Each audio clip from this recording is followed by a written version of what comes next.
إن الحمد لله وحده والصلاة والسلام أما بعد أعوذ بالله من الشيطان الرجيم بسم الله الرحمن الرحيم وإذا حكمتم بين الناس فاحكم بالعدل صدق الله العظيم جناب صدر حضرات حکم معزز اساتذہ کرام اور دور دراز سے تشریف فرما مہمانان اعظام اور ہم نشینان بزم،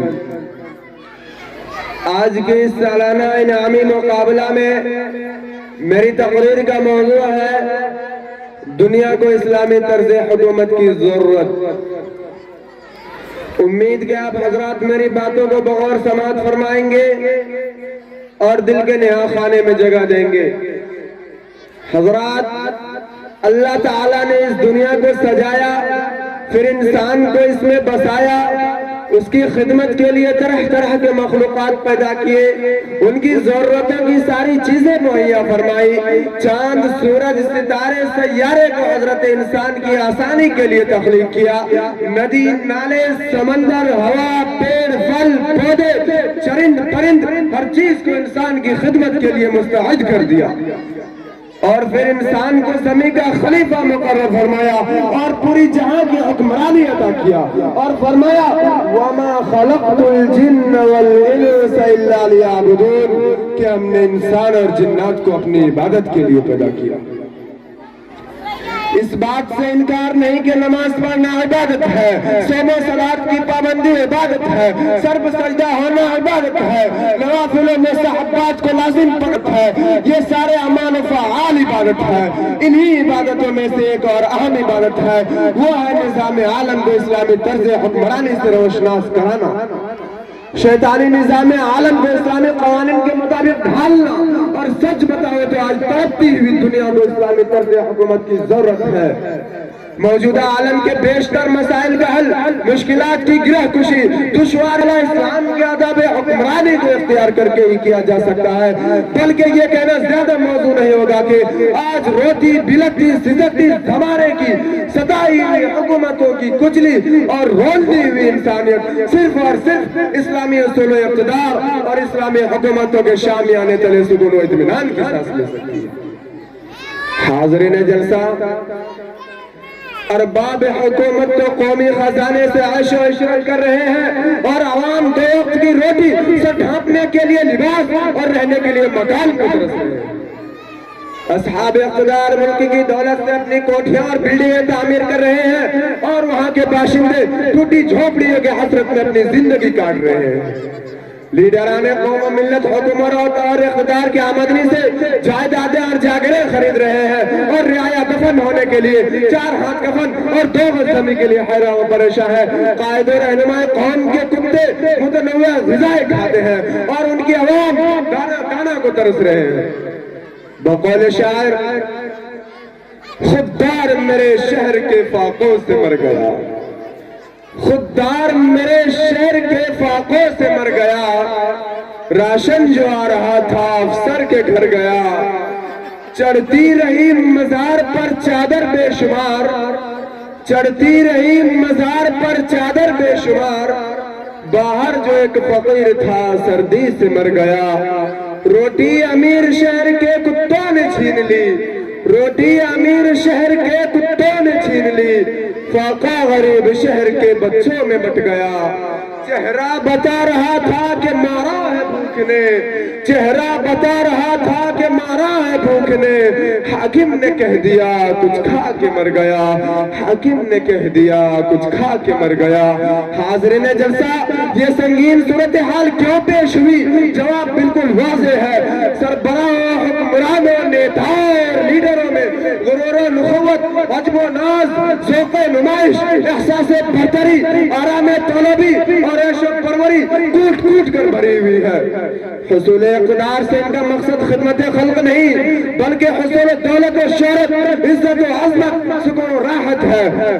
اسی لیے کرسی اقتدار پر براجمان ہونے کے بعد نہ انہیں ملک کی فکر ہے، نہ قوم کی فکر ہے، نہ رعایا کا خیال ہے، اور ہماری یہ بھولی بھالی عوام ان کی کرتوتوں کو نظر انداز کرتی ہے۔ ان کی کارنامے اور برے رویے میں مصلحت ڈھونڈتی ہے۔ اتنی مصلحت اور بزدلی کہاں سے آئی ہے؟ بد نظری کی حقیقت کیا ہے؟ ہم حقیقت کو کیوں دیکھنا نہیں چاہتے؟ نہ حقیقت دیکھنا چاہتے، نہ حقیقت سننا چاہتے ہیں۔ آخر ایسا کیوں؟ حضرات، کفر کی روب و دبدبہ اتنا غالب تو نہیں آیا کہ ہم حق بولنا چھوڑ دیں، ظالم اتنا طاقتور تو نہیں کہ ہم مظلوم مر کر مر جائیں، باطل حکومت کی اتنی زور تو نہیں کہ ہم پر انصاف کی طرح گرنے دیں اور ظلم سہتے رہے۔ ہم کس کے منتظر ہیں؟ کیوں اپنی تقدیر بدلنا نہیں چاہتے؟ کیوں کفر و ظلم اور باطل حکومت کو للکارنا پسند نہیں کرتے؟ کیوں پتھر بنے ہوئے ہیں؟ ایسے ہی زب و حال اور بے کس عوام کو دیکھتے ہوئے شاعر نے کہا، شاید کوئی تراش کے قسمت سوار دے، شاید کوئی تراش کے قسمت سوار دے، اسی سوچ میں ہم عمر بھر پتھر بنے رہے۔ امت کے دھڑکتے دلوں، میرے مسلمان بھائیوں، اپنی عقل کی پٹی کھول کر سنو۔ خدا جبار کا ارشاد ہے، الہی قہار کا فرمان ہے، وَإِذَا حَكَمْتُمْ بَيْنَ النَّاسِ فَاحْكُمُوا بِالْعَدْلِ، کہ جب تم لوگوں کے درمیان فیصلہ کرو تو حق کے عدل کے ساتھ فیصلہ کرو۔ یہ ایک اعلان ہے اور سبق ہے حکمرانوں کو، نیتاؤں کو، کہ وہ حق کے ساتھ اپنی اقتدار سنبھالو، عدالت قائم کرو۔ حاضرین کرام، آج اگر ہم اپنی زندگی کا حقیقت پسندانہ جائزہ لیں، دل پر ہاتھ رکھ کر سوچیں، تو ہمیں معلوم ہوگا کہ ہم روح اسلام اور حقیقت نظام الہی کے ساحل سے بہت دور مجھار میں غرق ہیں۔ ہماری گھروں خاندانوں میں نہیں بلکہ مسلم جماعتوں، تنظیموں، مکاتبوں، فکری اداروں اور دفاتروں، پرائیویٹ حلقوں میں کرپٹ نظام رواں دوا ہے۔ اس کا اصل ذمہ دار کون ہے؟ یہ کرپٹ نظام کون چلا رہا ہے؟ در حقیقت یہ نظام اسی کے ہاتھ ہے جس کو ہم نے حکومت و اقتدار سونپا ہے۔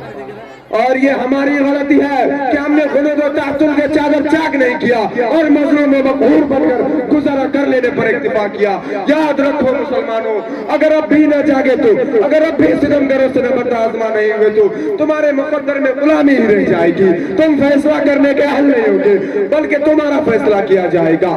حکومت و اقتدار، امامت و امارت، ظالم و جابر، قوم کا سوداگر، ملت کے ذلیل، بے غیرت و بے مروت، بے دین کے پاس قائم رہے گی اور وہ تمہارا حاکم بنا پھرے گا۔ وہ اقتدار کے ذریعے جدھر جائے گا ہمیں اپنا غلام بنا کر لے جائے گا اور ہم ایک مظلوم و مقہور غلام کی طرح اس کے بتائے ہوئے راہ پر پھرتے رہیں گے۔ ہم سے ہماری مسجد چھین لی جائے گی، ہمارے مدرسے کو ویران کر دیا جائے گا، نہ ہماری زمین و جائیداد غصب کر لیا جائے گا، دانے دانے کو ہم درس جائیں گے۔ اسلامی شاعر اور مسلمانوں پر پابندیاں عائد کر دی جائے گی اور ہمارے اوپر طرح طرح کے مظالم ڈھالنے کے لیے کوشاں دیں گے۔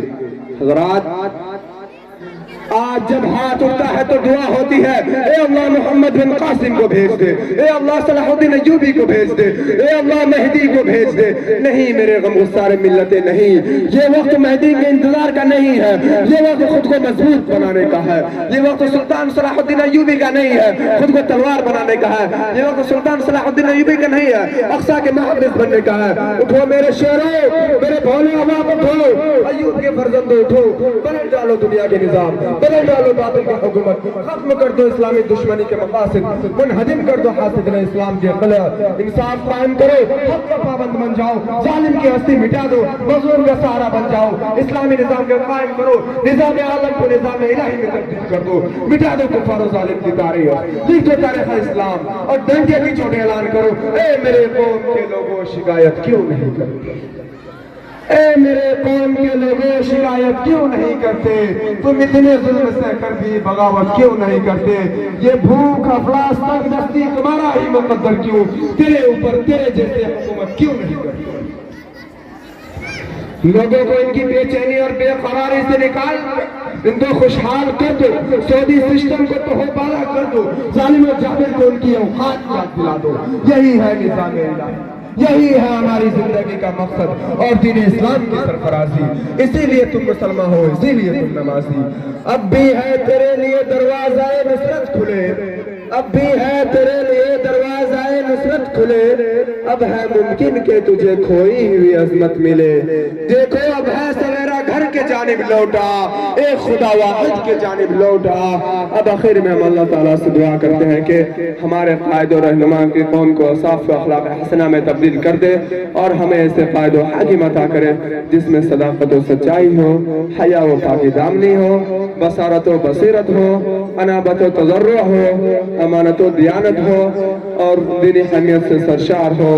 خودی میں ڈوب جا غافل یہ سر زندگانی ہے, خودی میں ڈوب جا غافل یہ سر زندگانی ہے, نکل کر حلقہ شام و سحر سے جاوداں ہو جا. اب اسی مختصر بات میں اپنی تقریر ختم کرنا چاہتا ہوں. وآخر دعوانا ان الحمدللہ رب العالمین والسلام. ماشاءاللہ, جزاک اللہ.